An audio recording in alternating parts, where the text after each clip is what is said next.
Olá, alunos do terceiro ano noturno, terceiro ano A e terceiro ano B. Então, a semana passada eu enviei para vocês uma atividade, não foi isso? Sobre Aristóteles, a ética em Aristóteles. Por conta da reforma, essa semana a aula será remota. Então, nós estamos aqui gravando essa aula e enviando para vocês. E, claro, esperamos que vocês possam assistir, possam participar e possam aí responder as atividades subsequentes sobre o tema em questão.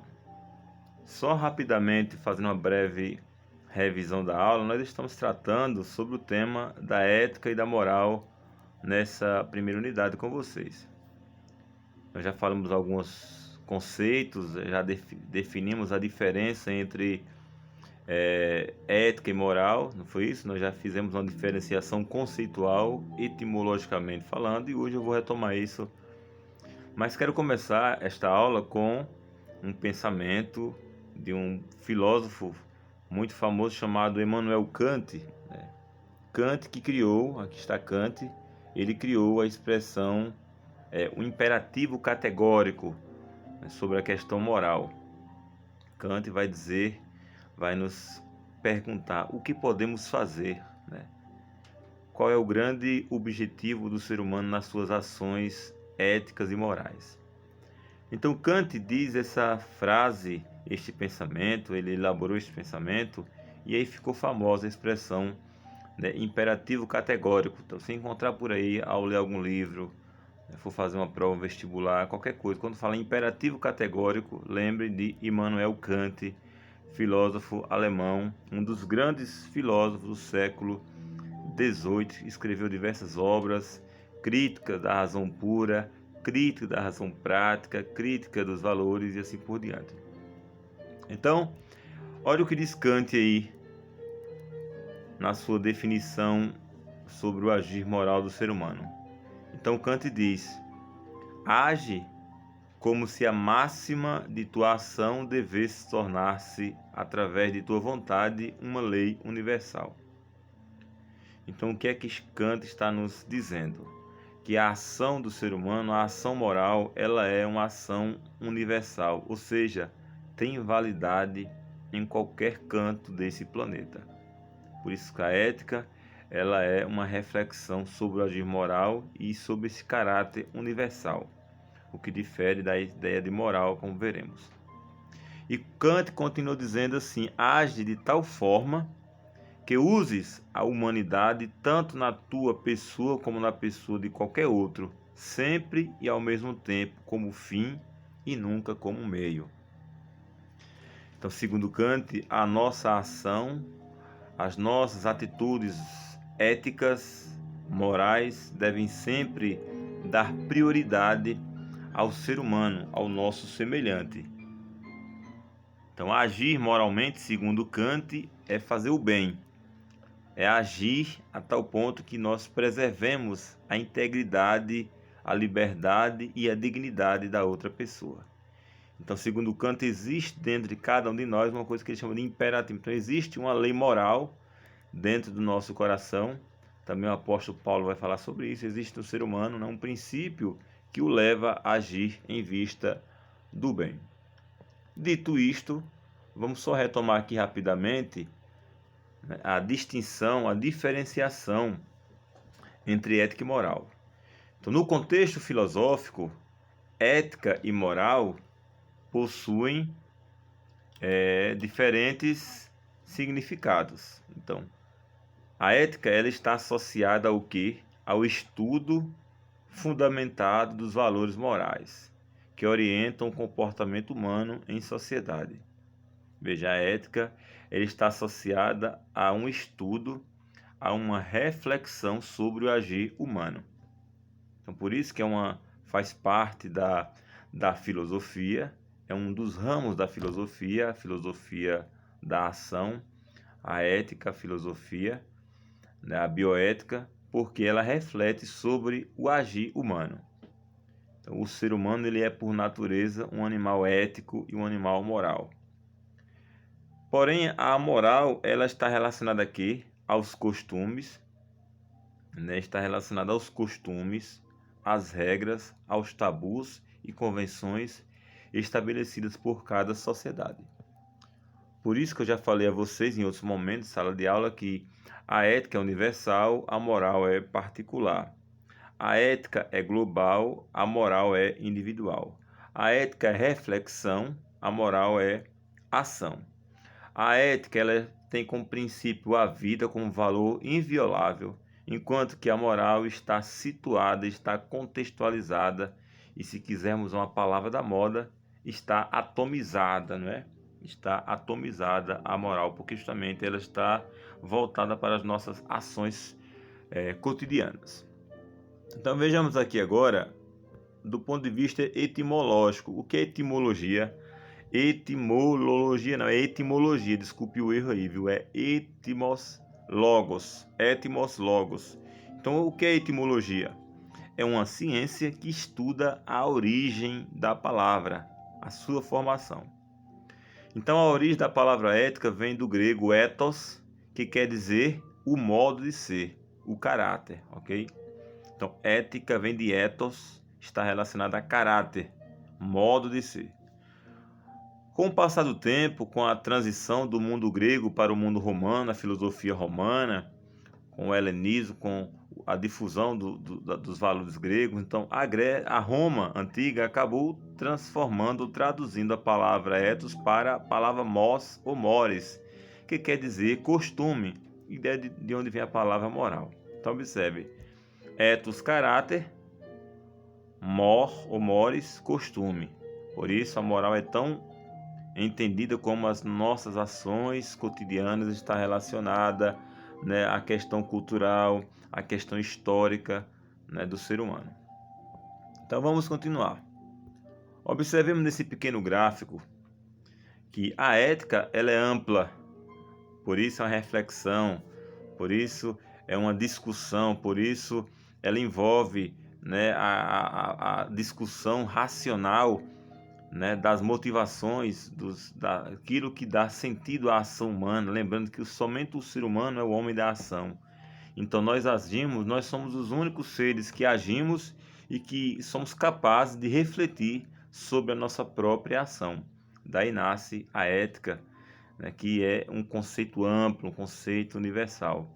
E dentro da ética nós temos a moral. Então observe, ética global, moral particular. E é parte dessa concepção que nós entendemos, porque muitas vezes quando a gente toma certas atitudes, quando a gente faz certas ações, quando nós nos comportamos de determinada maneira, mesmo quando as pessoas não estão nos vendo, né, nós nos sentimos com a consciência que nos pesa, né? O que é a consciência que pesa? O que é a consciência que nos acusa? Sei que todos nós já passamos por isso, de cometer algum tipo de ação, alguma atitude e que essa atitude ou essa ação acabou depois gerando uma certa angústia, uma certa preocupação em nosso interior.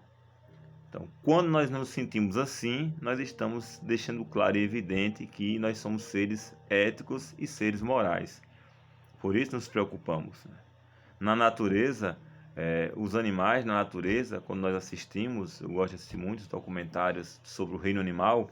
Então, no mundo animal, não existe regras, normas, não existe arrependimento, não existe medo, não existe consciência. Então, simplesmente os animais, quando precisam caçar, quando precisam comer, eles comem. Quando precisam matar, eles matam.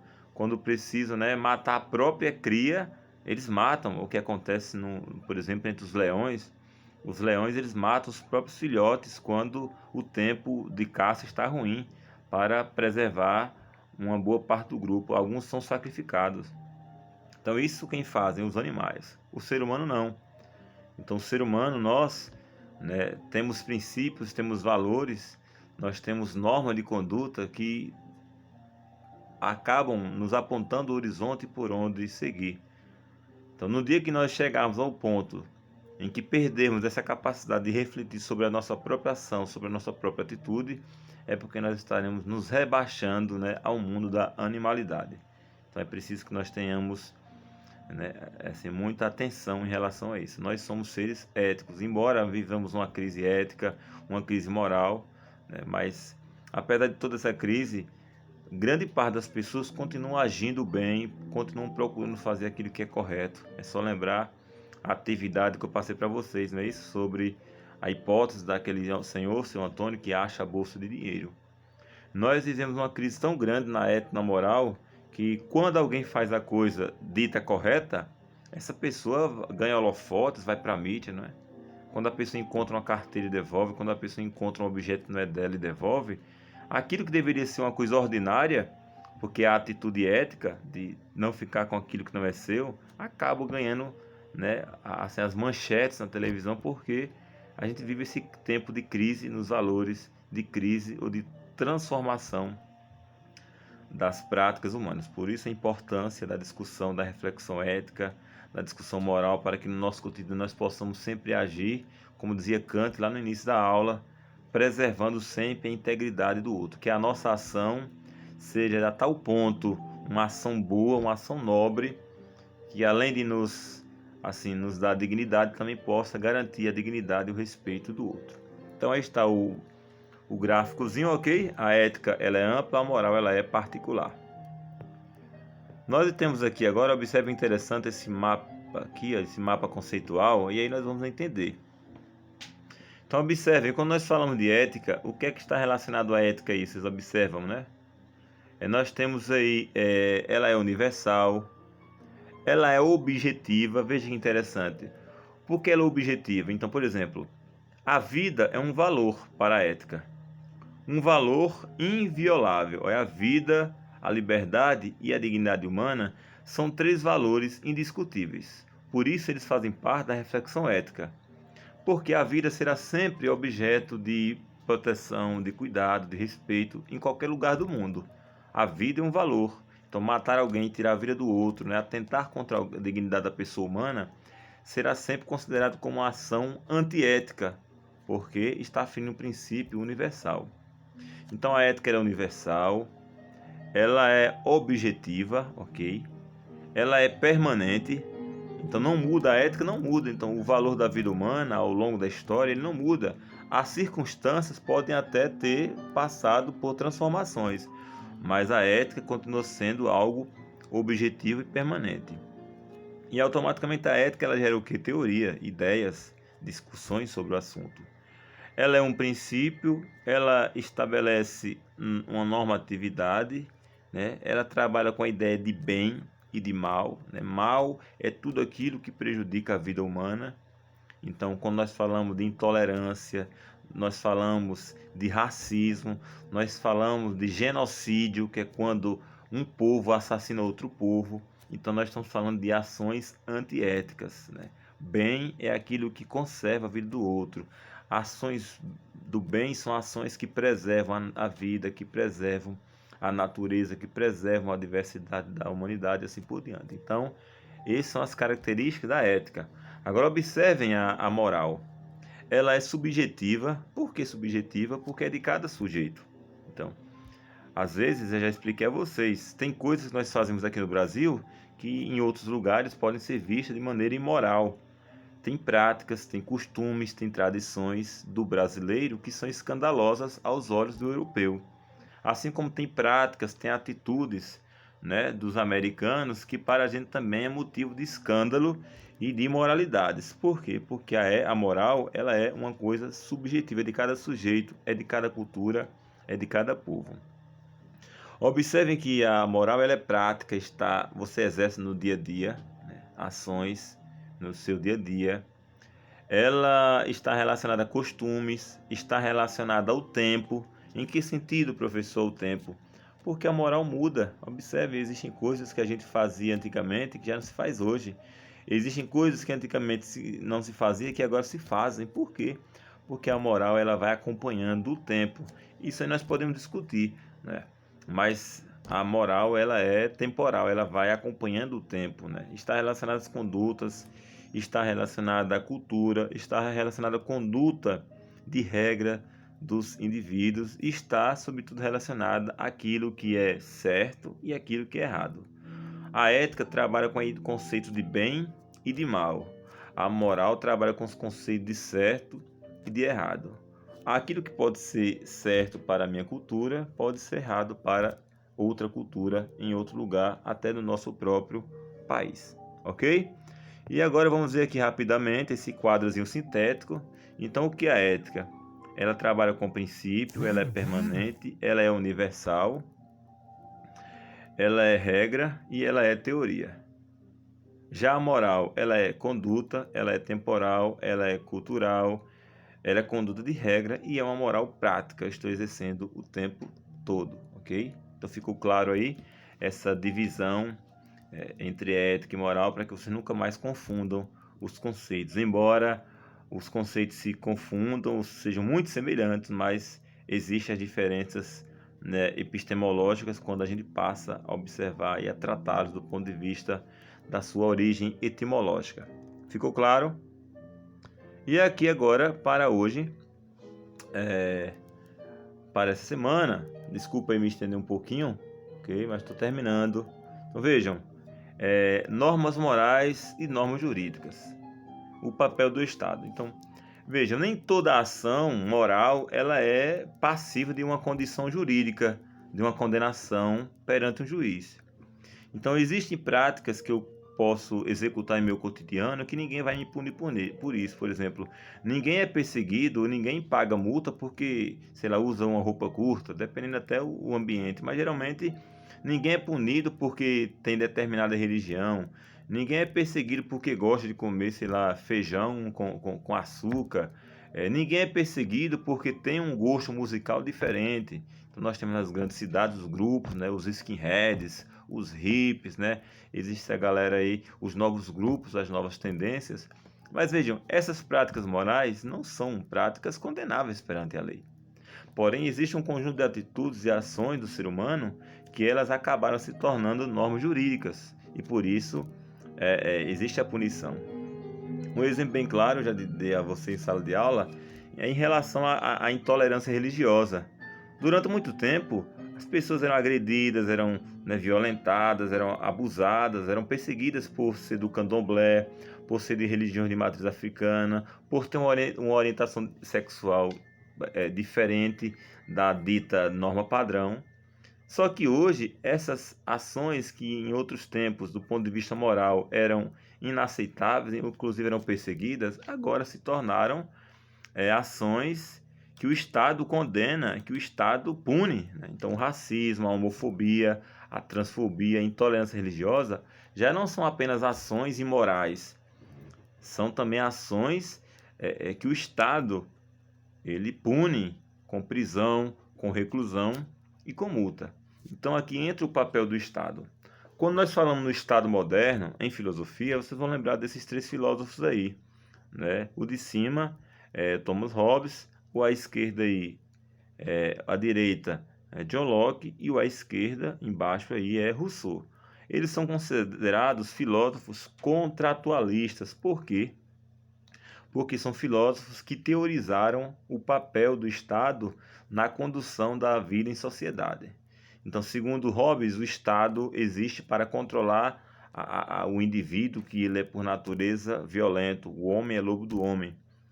Segundo Rousseau, ao contrário, o Estado existe para garantir, para acabar tirando do indivíduo a liberdade. Segundo Rousseau, o ser humano é bom, mas a sociedade é má e acaba corrompendo o indivíduo porque as leis e a burocracia do Estado desvirtuam o indivíduo.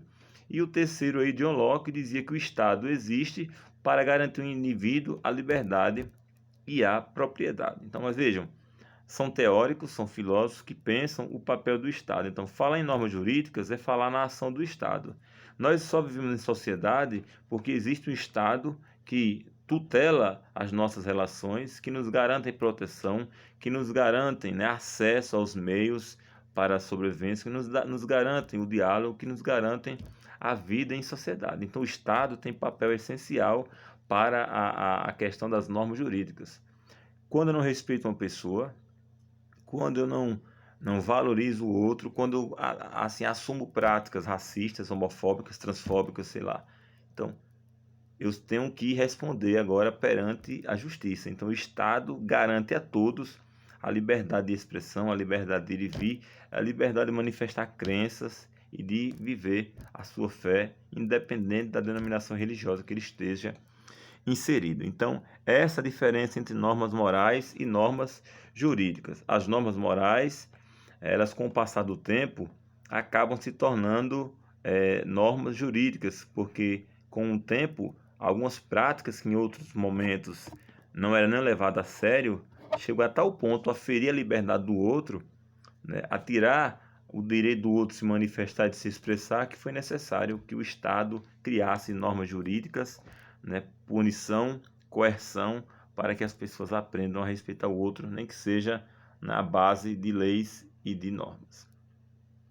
Então vejam aqui, para terminar por hoje, ok? Me estendi um pouquinho, peço desculpa, mas vejam, para terminar por hoje, então nós temos aqui a diferença entre normas morais e normas jurídicas. Observem, as normas morais não estão necessariamente codificadas, ou seja, escritas.